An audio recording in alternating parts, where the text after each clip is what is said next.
ਅਸੀਂ ਮੋਰਚਾ ਲਾਇਆ ਸੀ ਸਿਰਫ ਬੇਅਦਬੀ ਵਾਲੇ ਦੋਸ਼ੀਆਂ ਵਾਸਤੇ, ਬੇਅਦਬੀ ਕਰਨ ਵਾਲੇ ਤੇ ਕਰਵਾਉਣ ਵਾਲਿਆਂ ਵਾਸਤੇ ਕਾਨੂੰਨ ਦੀ ਮੰਗ ਸੀ, ਨਾ ਕਿ ਕਿਸੇ ਹੋਰ ਵਾਸਤੇ।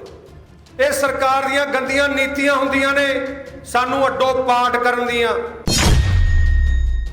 ਜਿਹੜੇ ਬੇਅਦਬੀ ਕਰਨ ਵਾਲਿਆਂ ਨੂੰ ਸੋਧੇ ਲਾਏ ਨੇ ਉਹਨਾਂ ਦੇ ਪਰਿਵਾਰਾਂ ਦੇ ਹਾਲ ਦੇਖ ਲਓ, ਕਦੇ ਕਿਸੇ ਨੇ ਜਾ ਕੇ ਉਹਨਾਂ ਦੇ ਹਾਲ ਚਾਲ ਵੀ ਨਹੀਂ ਪੁੱਛਿਆ।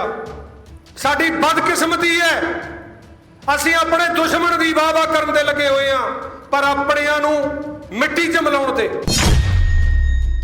ਕਿਸੇ ਦੀ ਛੋਟੀ ਕੁਰਬਾਨੀ ਹੈ, ਕਿਸੇ ਦੀ ਵੱਡੀ ਕੁਰਬਾਨੀ ਹੈ। ਕੁਰਬਾਨੀ ਵਾਲੇ ਮਿੱਟੀ 'ਚ ਰੋਲਦੇ ਆ ਤੇ ਜਿਹੜੇ ਸਾਡੇ ਦੁਸ਼ਮਣ ਨੇ ਉਹਨਾਂ ਨੂੰ ਅਸੀਂ ਜੱਫੀਆਂ ਪਾਉਂਦੇ ਆ।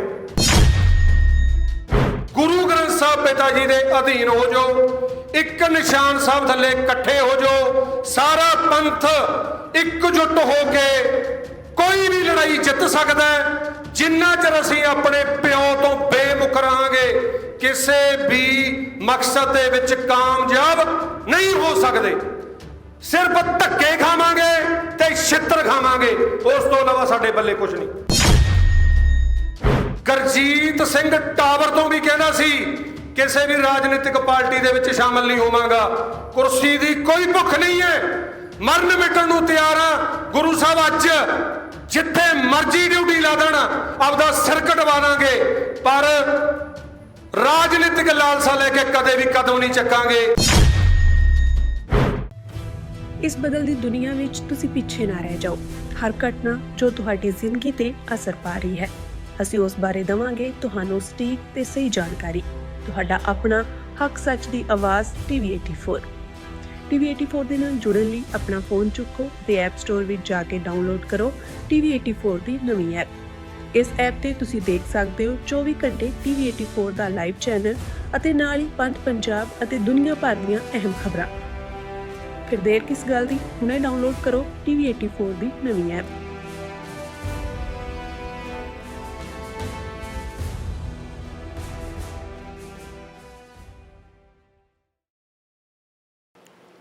ਦਸ ਪਾਤਸ਼ਾਹੀਆਂ ਦੀ ਜਗਦੀ ਜੋਤ, ਧੰਨ ਧੰਨ ਗੁਰੂ ਗ੍ਰੰਥ ਸਾਹਿਬ ਪਿਤਾ ਜੀ ਦੀ ਗੋਦ ਵਿੱਚ ਬੈਠੀ ਗੁਰੂ ਪਿਆਰੀ ਸਾਧ ਸੰਗਤ ਜੀ, ਗੱਜ ਕੇ ਫਤਿਹ ਬੁਲਾਓ। ਵਾਹਿਗੁਰੂ ਜੀ ਕਾ ਖਾਲਸਾ, ਵਾਹਿਗੁਰੂ ਜੀ ਕੀ ਫਤਿਹ।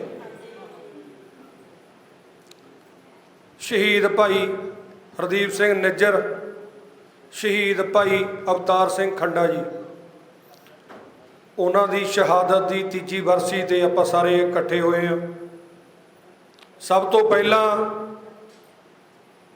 ਧੰਨ ਧੰਨ ਗੁਰੂ ਗ੍ਰੰਥ ਸਾਹਿਬ ਪਿਤਾ ਜੀ ਦਾ ਕੋਟਨ ਕੋਟ ਧੰਨਵਾਦ, ਉਸ ਤੋਂ ਬਾਅਦ ਮਾਤਾ ਜੀ ਦਾ ਧੰਨਵਾਦ, ਗੁਰੂ ਪਿਆਰੀ ਸਾਧ ਸੰਗਤ ਜੀ ਆਪ ਜੀ ਦਾ ਵੀ ਬਹੁਤ ਬਹੁਤ ਧੰਨਵਾਦ। ਜੋ ਵੀ 18 ਮਹੀਨੇ 12 ਦਿਨ ਸੰਘਰਸ਼ ਚੱਲੇ ਉਹ ਗੁਰੂ ਦੀ ਕਿਰਪਾ ਦੇ ਨਾਲ ਚੱਲੇ। ਗੁਰੂ ਨਾਲ ਸੱਚਾ ਪ੍ਰੇਮ ਸੀ ਤੇ ਪੱਕਾ ਭਰੋਸਾ ਸੀ। 12 ਅਕਤੂਬਰ 2024 ਨੂੰ ਜਦੋਂ ਮੈਂ ਟਾਵਰ ਤੇ ਚੜ੍ਹਿਆ, ਉਸ ਤੋਂ ਬਾਅਦ 16.5 ਮਹੀਨੇ ਮੈਂ ਆਪਣੀ ਕੌਮ ਨੂੰ, ਆਪਣੇ ਪਰਿਵਾਰ ਨੂੰ ਇਹਨਾਂ ਅੱਖਾਂ ਨਾਲ ਉਡੀਕਦਾ ਰਿਹਾ। ਮੈਂ ਕੌਮ ਦੇ ਹਰ ਇੱਕ ਲੀਡਰ ਨੂੰ ਪਰਸਨਲੀ ਫੋਨ ਵੀ ਕਰਦਾ ਰਿਹਾ ਵੀ ਇਹ ਮੇਰਾ ਕੋਈ ਘਰ ਦਾ ਮਸਲਾ ਨਹੀਂ ਹੈ, ਇਹ ਕੌਮ ਦਾ ਸਭ ਤੋਂ ਮੁੱਖ ਮੰਗ ਹੈ ਤੇ ਮੈਂ ਉਸ ਮੰਗ ਨੂੰ ਲੈ ਕੇ ਬੈਠੇ ਹਾਂ। ਜੋ ਸਾਡੇ 20ਵੀਂ ਸਦੀ ਦੇ ਮਹਾਨ ਯੋਧੇ ਸੰਤ ਬਾਬਾ ਜਰਨੈਲ ਸਿੰਘ ਭਿੰਡਰਾਂ ਵਾਲਿਆਂ ਨੇ ਵੀ ਆਨੰਦਪੁਰ ਸਾਹਿਬ ਦੇ ਮਤੇ ਦੇ ਵਿੱਚ ਇਹ ਮੰਗ ਰੱਖੀ ਸੀ ਵੀ ਜੋ ਬੇਅਦਬੀ ਦੇ ਦੋਸ਼ੀ ਨੇ, ਬੇਅਦਬੀ ਕਰਨ ਵਾਲੇ ਤੇ ਕਰਾਉਣ ਵਾਲੇ, ਉਹਨਾਂ ਦੇ ਕਾਤਲ ਦਾ ਮੁਕੱਦਮਾ ਦਰਜ ਹੋਵੇ। ਅਸੀਂ ਮੋਰਚਾ ਲਾਇਆ ਸੀ ਸਿਰਫ ਬੇਅਦਬੀ ਵਾਲੇ ਦੋਸ਼ੀਆਂ ਵਾਸਤੇ, ਬੇਅਦਬੀ ਕਰਨ ਵਾਲੇ ਤੇ ਕਰਵਾਉਣ ਵਾਲਿਆਂ ਵਾਸਤੇ ਕਾਨੂੰਨ ਦੀ ਮੰਗ ਸੀ, ਨਾ ਕਿ ਕਿਸੇ ਹੋਰ ਵਾਸਤੇ। ਇਹ ਸਰਕਾਰ ਦੀਆਂ ਗੰਦੀਆਂ ਨੀਤੀਆਂ ਹੁੰਦੀਆਂ ਨੇ ਸਾਨੂੰ ਅੱਡੋ ਪਾਟ ਕਰਨ ਦੀਆਂ। ਤਾਂ ਗੁਰੂ ਪਿਆਰਿਓ ਸੱਚੇ ਮਨ ਨਾਲ ਸੰਘਰਸ਼ ਕੀਤਾ। 18 ਮਹੀਨੇ 12 ਦਿਨ ਦੇ ਵਿੱਚ 1 ਰੁਪਈਆ ਵੀ ਕਿਸੇ ਤੋਂ ਲਿਆ ਨਹੀਂ ਗਿਆ। ਮੋਰਚੇ ਦੇ ਵਿੱਚ 1 ਰੁਪਈਆ ਵੀ ਸੰਗਤ ਦੇ ਸਹਿਯੋਗ ਦੇ ਨਾਲ ਮੋਰਚਾ ਚੱਲਿਆ। ਨਿਸ਼ਕਾਮ ਮੋਰਚਾ ਫਤਿਹ ਹੋਇਆ। ਗੁਰੂ ਸਾਹਿਬ ਨੇ ਪੰਥ ਦੇ ਤਰਸ ਕਰਕੇ ਪੰਥ ਦੀ ਝੋਲੀ ਜਿੱਤ ਪਾਈ ਹੈ। ਮੈਂ ਪੰਥ ਨੂੰ ਇੱਕ ਬੇਨਤੀ ਕਰਨਾ ਚਾਹੁੰਦਾ, ਜਿਹੜੇ ਸਾਡੇ ਕੌਮੀ ਸ਼ਹੀਦ ਯੋਧੇ ਨੇ ਉਹਨਾਂ ਦੇ ਪਰਿਵਾਰਾਂ ਨੂੰ ਸਾਂਭ ਲਓ। ਜਿਹੜੇ ਬੇਅਦਬੀ ਕਰਨ ਵਾਲਿਆਂ ਨੂੰ ਸੋਧੇ ਲਾਏ ਨੇ ਉਹਨਾਂ ਦੇ ਪਰਿਵਾਰਾਂ ਦੇ ਹਾਲ ਦੇਖ ਲਓ। ਕਦੇ ਕਿਸੇ ਨੇ ਜਾ ਕੇ ਉਹਨਾਂ ਦੇ ਹਾਲ ਚਾਲ ਵੀ ਨਹੀਂ ਪੁੱਛਿਆ। ਸਾਡੀ ਬਦਕਿਸਮਤੀ ਹੈ, ਅਸੀਂ ਆਪਣੇ ਦੁਸ਼ਮਣ ਦੀ ਵਾਹ ਵਾਹ ਕਰਨ ਦੇ ਲੱਗੇ ਹੋਏ ਹਾਂ, ਪਰ ਆਪਣਿਆਂ ਨੂੰ ਮਿੱਟੀ 'ਚ ਮਿਲਾਉਣ ਤੇ। ਕਿਸੇ ਦੀ ਛੋਟੀ ਕੁਰਬਾਨੀ ਹੈ, ਕਿਸੇ ਦੀ ਵੱਡੀ ਕੁਰਬਾਨੀ ਹੈ। ਕੁਰਬਾਨੀ ਵਾਲੇ ਮਿੱਟੀ 'ਚ ਰੋਲਦੇ ਆ ਤੇ ਜਿਹੜੇ ਸਾਡੇ ਦੁਸ਼ਮਣ ਨੇ ਉਹਨਾਂ ਨੂੰ ਅਸੀਂ ਜੱਫੀਆਂ ਪਾਉਂਦੇ ਆ। ਜਿਹੜੇ ਕੌਮ ਲਈ ਗੁਰੂ ਲਈ ਸਮਰਪਿਤ ਨੇ ਉਹਨਾਂ ਨੂੰ ਅਸੀਂ ਨਹੀਂ ਪੁੱਛਦੇ। ਉਹਨਾਂ ਨੂੰ ਕਦੇ ਇਹ ਵੀ ਨਹੀਂ ਪੁੱਛਿਆ ਭਾਈ ਤੁਸੀਂ ਠੀਕ ਠਾਕ ਹੋ, ਚੜ੍ਹਦੀ ਕਲਾ ਚੋਂ।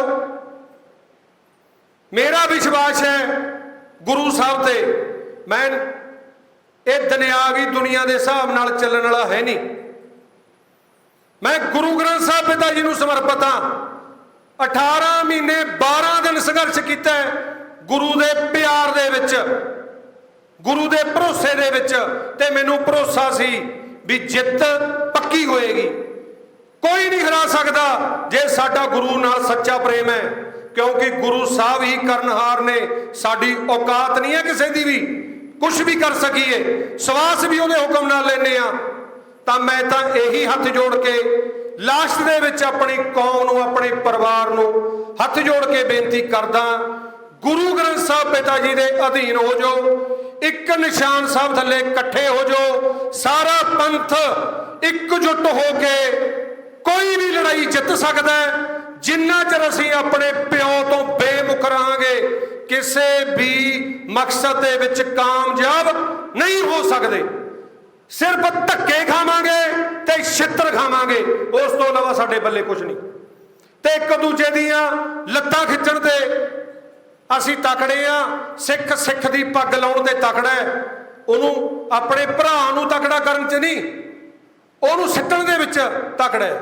ਤਾਂ ਮੈਂ ਤਾਂ ਭਰਾਵੋ ਇਹੀ ਹੱਥ ਜੋੜ ਕੇ ਬੇਨਤੀ ਕਰਦਾ, ਗੁਰੂ ਦਾ ਨਿਮਾਣਾ ਜਾਂ ਕੁੱਕਰਾਂ, ਉਸ ਤੋਂ ਇਲਾਵਾ ਕੁਝ ਨਹੀਂ। ਮੈਂ ਅੱਜ ਪੰਥਕ ਸਟੇਜ ਤੇ ਖੜ ਕੇ ਇਹ ਵੀ ਕਹਿਣਾ ਚਾਹੁੰਦਾ, ਗੁਰਜੀਤ ਸਿੰਘ ਟਾਵਰ ਤੋਂ ਵੀ ਕਹਿੰਦਾ ਸੀ ਕਿਸੇ ਵੀ ਰਾਜਨੀਤਿਕ ਪਾਰਟੀ ਦੇ ਵਿੱਚ ਸ਼ਾਮਲ ਨਹੀਂ ਹੋਵਾਂਗਾ। ਕੁਰਸੀ ਦੀ ਕੋਈ ਭੁੱਖ ਨਹੀਂ ਹੈ, ਮਰਨ ਮਿਟਣ ਨੂੰ ਤਿਆਰ ਆ। ਗੁਰੂ ਸਾਹਿਬ ਅੱਜ ਜਿੱਥੇ ਮਰਜ਼ੀ ਡਿਊਟੀ ਲਾ ਦੇਣ, ਆਪਦਾ ਸਿਰ ਕਟਵਾ ਦਾਂਗੇ, ਪਰ ਰਾਜਨੀਤਿਕ ਲਾਲਸਾ ਲੈ ਕੇ ਕਦੇ ਵੀ ਕਦਮ ਨਹੀਂ ਚੱਕਾਂਗੇ। ਨਾ ਕਿਸੇ ਪਾਰਟੀ 'ਚ ਸ਼ਾਮਲ ਹੋਏ ਆ ਤੇ ਨਾ ਹੋਵਾਂਗੇ।